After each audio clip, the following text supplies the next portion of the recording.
एक बार की बात है, एक प्राचीन राज्य में राजा विक्रम सिंह का शासन था। वह एक अत्यंत पराक्रमी, न्यायप्रिय और बुद्धिमान राजा थे और उनके राज्य में खुशहाली का माहौल था। लेकिन उनकी सबसे बड़ी कमजोरी थी खजाना। उन्हें खजाने का मोह इस कदर था कि वे अक्सर राजदरबार में बैठकर अपने रत्नों और स्वर्णों के संग्रह को निहारते रहते थे। एक दिन एक साधु राजदरबार में आया। वह एक वृद्ध था जिसकी आंखों में अद्भुत चमक थी और चाल में रहस्य। उसने राजा से कहा, महाराज, मैंने सुना है कि आप महान राजा हैं, परंतु जो खजाना मैं आपको दे सकता हूँ वह संसार के किसी खजाने से बढ़कर है। राजा ने हैरानी से पूछा, कैसा खजाना?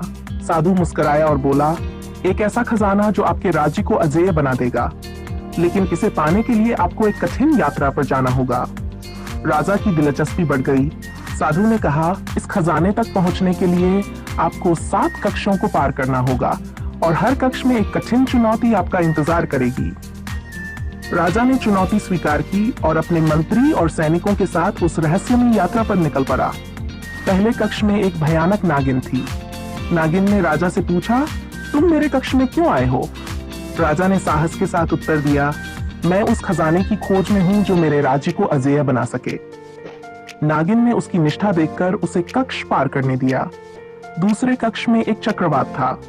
राजा और उसकी सेना जैसे ही अंदर घुसी, हवा ने उन्हें उड़ा देने की कोशिश की। राजा ने अपनी तलवार से धरती में खींचकर एक गहरी रेखा बनाई जिससे सैनिक उसे पकड़ सके। इस तरह उन्होंने वह कक्ष पार किया।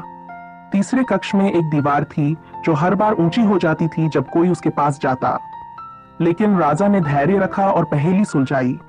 इसी तरह राजा एक एक कक्ष पार करता गया। हर कक्ष में उसे नई चुनौतियों का सामना करना पड़ा, पर वह हार नहीं मानता था।